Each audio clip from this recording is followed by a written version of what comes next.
ತುಂಬಾ ಪ್ರೀತಿಸೋ ವ್ಯಕ್ತಿ ನಾರ್ಸಿಸ್ಟ್ ಆಗಿ ಬದಲಾಗೋದಕ್ಕೆ ಏನ್ ಕಾರಣ ಇರ್ಬೋದು? ನಾರ್ಸಿಸಿಸ್ಟ್ಸ್ ಇದಾರಲ್ಲ ಅವರು ಸೆಲ್ಫ್ ಒಬ್ಸೆಸ್ಡ್ ಪೀಪಲ್ ಅಂತ ಹೇಳ್ತೀವಿ. ಈಗ ನಾರ್ಸಿಸಿಸ್ಟ್ಸ್ ಲ್ಯಾಕ್ ಲವ್, ಅವರಲ್ಲಿ ಪ್ರೀತಿ ಅನ್ನೋದು ಇರೋದಿಲ್ಲ. ಅವರು ಯಾವಾಗ್ಲೂ ಲ್ಯಾಕಲ್ಲೇ ಇರ್ತಾರೆ. ಆ ಲ್ಯಾಕಲ್ಲಿ ಇರೋದಕ್ಕೆ ಅವ್ರು ಬೇರೆ ಅವ್ರನ್ನ ಎನರ್ಜಿನ ಸಕ್ ಮಾಡೋದು ಅವರ ಏಮ್ ಆಗಿರುತ್ತೆ. ಸೊ ಅವರು ಒಂದು ರಿಲೇಶನ್ಶಿಪ್ನ ಟ್ರಾನ್ಸಾಕ್ಷನಲ್ ಆಗಿ ನೋಡ್ತಿರ್ತಾರೆ, ನನಗೇನು ಬೆನಿಫಿಟ್ ಇದೆ ಇದರಿಂದ ಅಂತ.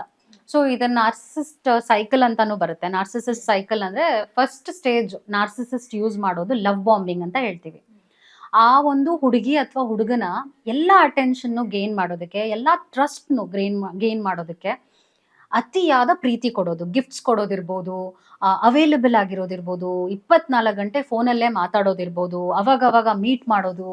ಲೈಕ್ ಆ ವ್ಯಕ್ತಿಗೆ ಏನ್ ಅನ್ಸುತ್ತೆ, ಇಷ್ಟು ಲವ್ ಮಾಡ್ತಾರ ಇವ್ರನ್ನ, ಒಬ್ಬೊಬ್ರು ನಾನು ಸತ್ತೋಗ್ತೀನಿ ಇಲ್ಲ ಅಂದ್ರೆ ಅಂತಾರೆ. ಸೊ ಆ ಒಂದು ಟ್ರಸ್ಟ್ ಏನಕ್ಕೆ ಗೇನ್ ಮಾಡ್ತಾರೆ ಅಂದ್ರೆ, ಈಕೆ ಅಥವಾ ಈತ ನನ್ನ ಲೈಫಲ್ಲಿ ಇದ್ರೆ ನನ್ಗೊಂದು ಸಪ್ಲೈ ಆಗಿರ್ತಾರೆ ಅಂತ. ಸಪ್ಲೈ ಅಂದ್ರೆ ಏನು? ಆಸ್ ಐ ಟೋಲ್ಡ್, ಆ ನಾರ್ಸಿಸಿಸ್ಟ್ ಲ್ಯಾಕ್ ಅಲ್ಲಿ ಇರ್ತಾರೆ ಅಂದ್ರೆ empty, they will be like an empty box. ಅವ್ರು ಟಾರ್ಗೆಟ್ ಮಾಡೋದು ಎಂಪತ್ ಅಂದ್ರೆ ತುಂಬಾ ಪ್ರೀತಿ ಮಾಡ್ತಾರೆ, ಕೈಂಡ್ ಆಗಿರ್ತಾರೆ, ಸಾಫ್ಟ್ ಹಾರ್ಟೆಡ್ ಆಗಿರ್ತಾರೆ. ಅವ್ರು ಯಾವತ್ತೂ ಟಾರ್ಗೆಟ್ ತುಂಬಾ ಇದಾಗಿರೋರ್ನ, ಸ್ಟ್ರಾಂಗ್ ಪೀಪಲ್ನ ಟಾರ್ಗೆಟ್ ಮಾಡೋದಿಲ್ಲ. ಅವರು ಅವ್ರದ್ದೇ ಆದ ಛಾಯೆ ಇರೋರ್ನು ಟಾರ್ಗೆಟ್ ಮಾಡಲ್ಲ. ನಾರ್ಸಿಸಿಸ್ಟ್ನೇ ಟಾರ್ಗೆಟ್ ಮಾಡಲ್ಲ. ಅವರು ಅವರಲ್ಲಿ ಏನಿರಲ್ಲ ಆ ಆ ಒಂದು ವ್ಯಕ್ತಿತ್ವವನ್ನ ಟಾರ್ಗೆಟ್ ಮಾಡ್ತಾರೆ. ಅವರಲ್ಲಿ ಏನಿರಲ್ಲ ಅಂದ್ರೆ, ಒಂದು ಅವರಲ್ಲಿ ಬೇರೆಯವ್ರಿಗೆ ಅನುಕಂಪ ಇರೋದಿಲ್ಲ, ಗೌರವ ಇರೋದಿಲ್ಲ, ಪ್ರೀತಿ ಇರೋದಿಲ್ಲ, ಆ ಅಭಾವ ಇರುತ್ತೆ, ಮತ್ತು ಕೊಡೋ ಬುದ್ಧಿ ಅಂತೂ ಇರೋದೇ ಇಲ್ಲ. ಸೊ ಇದೆಲ್ಲ ಇಲ್ಲದೆ ಇರೋದ್ರಿಂದ ಇರೋರ್ನ ಅವ್ರು ಟಾರ್ಗೆಟ್ ಮಾಡ್ತಾರೆ. ಅವ್ರು ಏನಕ್ಕೆ ಟಾರ್ಗೆಟ್ ಮಾಡ್ತಾರೆ ಅಂದ್ರೆ, ಇದೆಲ್ಲ ನಂಗೆ ಲೈಫ್ ಲಾಂಗ್ ಸಿಗುತ್ತೆ ಈ ವ್ಯಕ್ತಿಯಿಂದ, ಇವ್ರನ್ನ ನನ್ನ ಲೈಫಲ್ಲಿ ತಗೊಂಡ್ಬಿಟ್ರೆ ನನ್ಗೆ ಆ ಒಂದು ಎಲ್ಲ ಏನ್ ನನ್ ಲ್ಯಾಕ್ ಇದೆ ನಂಗೆ ಸಿಗುತ್ತೆ ಅಂತ. ಸೊ ಲವ್ ಬಾಂಬಿಂಗ್ ಮಾಡಿ ಆ ಟ್ರಸ್ಟ್ ಗೇನ್ ಮಾಡಾದ್ಮೇಲೆ ಏನ್ ಮಾಡ್ತಾರೆ ಅಂದ್ರೆ, ಓಕೆ ನಾನು ಇವಾಗ ಏನ್ ಮಾಡಿದ್ರು, ಎಷ್ಟು ಇಲ್ ಟ್ರೀಟ್ ಮಾಡಿದ್ರು, ಇವಳು ಅಥವಾ ಇವನು ನನ್ನ ಬಿಟ್ಟು ಹೋಗಲ್ಲ ಅನ್ನೋ ಕಾನ್ಫಿಡೆನ್ಸ್ ಬರುತ್ತೆ ಅವ್ರಿಗೆ ಒಂದು ಪಾಯಿಂಟ್ ಅಲ್ಲಿ. ಆವಾಗ ಅವ್ರನ್ನ ಇಲ್ ಟ್ರೀಟ್ ಮಾಡಕ್ ಶುರು ಮಾಡ್ತಾರೆ, ಡಿಟ್ಯಾಚ್ ಆಗ್ತಾರೆ. ಡಿಟ್ಯಾಚ್ ಅಂದ್ರೆ ಮಾತಾಡಲ್ಲ, ಹಾಟ್ ಅಂಡ್ ಕೋಲ್ಡ್ ಬಿಹೇವಿಯರ್ ಅಂತ ಹೇಳ್ತೀವಿ. ಒಂದ್ಸಲ ಇದ್ದಂಗೆ ಇನ್ನೊಂದ್ಸಲ ಇರೋದಿಲ್ಲ. ಆಮೇಲೆ ಡಿಸ್ರೆಸ್ಪೆಕ್ಟ್ ಮಾಡಕ್ ಶುರು ಮಾಡ್ತಾರೆ. ಈ ಒಂದು ಸ್ಟೇಜ್ ಅಲ್ಲಿ ಕೆಟ್ಟದಾಗಿ ಮಾತಾಡೋದು, ಅವಹೇಳನ ಮಾತು, ಆಮೇಲೆ ಅಬ್ಯೂಸಿವ್ ಆಗ್ತಾರೆ, ಹೊಡೆಯೋದು, ಬಡಿಯೋದು. ಅವಾಗ ಇವ್ರಿಗೇನ್ ಅನ್ಸುತ್ತೆ ಅಂದ್ರೆ, ಇಷ್ಟೆಲ್ಲ ಪ್ರೀತಿಸಿದ್ರಲ್ಲ, ಇಷ್ಟೆಲ್ಲ ನಾನು ನಿಮ್ ಜೀವನೇ ಕೊಡ್ತೀನಿ ಅಂದ್ರಲ್ಲ, ಓ ಅವ್ರಿಗೇನೋ ಟೆನ್ಷನ್ ಇರ್ಬೋದು, ಏನೋ ಸ್ಟ್ರೆಸ್ ಇರ್ಬೋದು. ಸೊ ಕಾರಣಗಳನ್ನ ಕೊಟ್ಕೊಂಡು ಬರ್ತಾಳೆ ಅಥವಾ ಬರ್ತಾನೆ ಆ ವ್ಯಕ್ತಿ. ಆ ಒಂದು ಪ್ರೀತಿಗೆ ಅಟ್ಯಾಚ್ ಆಗಿದ್ರಲ್ಲ, ಆ ಲವ್ ಬಾಂಬಿಂಗ್ಗೆ ಅಟ್ಯಾಚ್ ಆಗಿದ್ರಲ್ಲ, ಅದು ನನಗೆ ಮತ್ತೆ ಸಿಗುತ್ತೆ.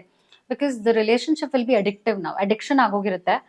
ಆ ವ್ಯಕ್ತಿ ಇವಾಗ ಆಟ ಆಡಕ್ ಶುರು ಮಾಡ್ತಾನ ನಾರ್ಸಿಸಿಸ್ಟ್. ಬಿಕಾಸ್ ಆ ವ್ಯಕ್ತಿ ಇನ್ನೊಬ್ರ ಲೈಫ್ನ ಆಟ ಆಡೋದೇ ಒಂದು ಎಂಜಾಯ್ಮೆಂಟ್ ಆಗಿ ನೋಡೋದು.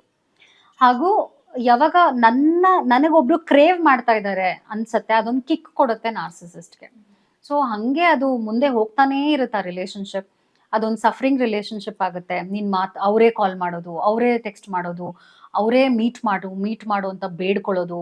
ಲೈಕ್ ಲಿಟ್ರಲಿ ಕೆಲವು ಕೇಸಸ್ ಅಲ್ಲಿ, ಮ್ಯಾಮ್ ನಾನು ತುಂಬಾ ಮಿಸ್ಡ್ ಕಾಲ್ ಕೊಡ್ತಾ ಇದ್ದೀನಿ, ಅವ್ರು ರಿಸೀವ್ ಮಾಡ್ತಾ ಇಲ್ಲ. ಸೊ ಇದೆಲ್ಲ ಈ ಸ್ಟೇಜಲ್ಲಿ ನಡೀತಾ ಇರುತ್ತೆ. ಆಮೇಲೆ ಏನಾಗುತ್ತೆ ಅಂದ್ರೆ, ಡಿಸ್ಕಾರ್ಡ್ ಅಂತ ಹೇಳ್ತೀವಿ.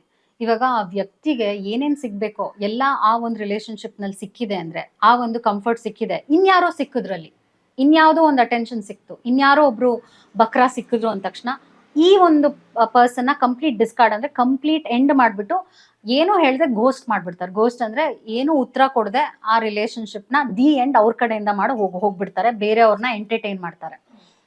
ಆವಾಗ ಇವರು ಕಾಯ್ತಾ ಇರ್ತಾರೆ, ಬರ್ತಾರಾ ಅಂತ. And they will B trying everything. ಕೆಲವರು ಬ್ಲಾಕ್ ಮ್ಯಾಜಿಕ್ ಮಾಡಿದ್ರೆ ಬರ್ತಾರೇನೋ, ಅವ್ರಿಗೇನೋ ದೃಷ್ಟಿ ಆಗೋಗಿದೆ, ನಮ್ಮ ರಿಲೇಶನ್ಶಿಪ್ಗೆ ಏನೋ ದೃಷ್ಟಿ ಆಗೋಗಿದೆ. ಸೊ ಈ ತರ ಒಂದು ಭ್ರಮೇಲಿ ಇರ್ತಾರೆ. ಯಾಕಂದ್ರೆ ಅವ್ರು ಅಷ್ಟು ಒಳ್ಳೆಯವ್ರಲ್ವಾ, ಅಷ್ಟು ಚೆನ್ನಾಗಿದ್ರಲ್ಲ ನನ್ನ ಜೊತೆ, ಏನಾಯ್ತು? ಸೊ ಇದೊಂದು ಲವ್ ರಿಲೇಶನ್ಶಿಪ್ ಆಗಿರುತ್ತೆ. ಮದುವೆ ಆದ್ಮೇಲೂ ಹಿಂಗೆಲ್ಲ ನಡೆಯುತ್ತೆ. ಅವ್ರ ಅಫೇರ್ಸ್ ಇಟ್ಕೊಂಡಿರ್ತಾರೆ, ಇಲ್ಲಿ ಇವರು ಸಫರ್ ಆಗ್ತಾ ಇರ್ತಾರೆ. ಆಮೇಲೆ ಹೂವರಿಂಗ್ ಅಂತ ಹೇಳ್ತೀವಿ. ಅವ್ರಿಗೆ ಅಲ್ಲಿ ಯಾರು ಏನೂ ಸಿಗ್ಲಿಲ್ಲ, ಯಾರು ಏನೋ ಅವ್ರಿಗೆ ಸೊಪ್ಪು ಹಾಕಿಲ್ಲ ಅಂದಾಗ ಅವ್ರು ಏನಕ್ಕೆ ನಾನ್ ನಿನ್ ಬಿಡ್ತೀನಿ ಅಂತ ಹೇಳಲ್ಲ, ಆಕ್ಸೆಸ್ ಸಿಗ್ಲಿ ಅಂತ. They want N access again. ಯಾವಾಗಾದ್ರೂ ನಾನು ಬಂದ್ರೆ ಇವಳು ಅಥವಾ ಇವನು ನನ್ನ ಎಂಟರ್ಟೈನ್ ಮಾಡ್ತಾನೆ ಅಂತ. ಸೊ ಆ ಒಂದು ಕನ್ಕ್ಲೂಷನ್ನೇ ಕೊಡದೆ ಅವ್ರನ್ನ ಒಂದು ಪಾಪ ಕನ್ಫ್ಯೂಷನ್ ಅಲ್ಲಿ ಬಿಟ್ಬಿಟ್ಟು ಹೋಗಿರ್ತಾರೆ. ಅಲ್ಲಿ ಏನೋ ಅವ್ರಿಗೆ ಎಂಟರ್ಟೈನ್ ಬೇರೆ ಕಡೆ ಸಿಗ್ಲಿಲ್ಲ, ಅಥವಾ ಅವ್ರಿಗೆ ಏನ್ ಬೇಕೋ ಅದಾಗ್ಲಿಲ್ಲ ಅಂದಾಗ ಮತ್ತೆ ವಾಪಸ್ ಬರ್ತಾರೆ. ಹೂವರಿಂಗ್ ಅಂದಾಗ coming back to the relationship. ಅವಾಗ್ಲೂ ಕೂಡ ಬ್ರೆಡ್ ಕ್ರಮ್ಸ್ ಅಂತ ಹೇಳ್ತೀವಿ. ಬ್ರೆಡ್ ಕ್ರಮ್ಸ್ ಅಂದ್ರೆ ಯಾವಾಗೋ ಮಾತಾಡ್ಬೇಕು ಅನ್ಸುತ್ತೆ ಮಾತಾಡ್ತಾರೆ, ಅವ್ರ ಮೂಡಕ್ ತಕ್ಕನಂಗೆ ಆ ರಿಲೇಶನ್ಶಿಪ್ ನಲ್ಲಿ ವರ್ತಿಸ್ಕೊಂಡು ಹೋಗ್ತಾರೆ. So this is called narcissist cycle. ಇದು ವರ್ಷಾನುಗಟ್ಲೆ ನಡ್ಕೊಂಡು ಹೋಗ್ಬೋದು. ಈ ತರ ಎಷ್ಟೋ ರಿಲೇಶನ್ಶಿಪ್ ನಲ್ಲಿ ಸಫರಿಂಗ್ ಇದೆ, ಈಗಲೂ ಇದೆ.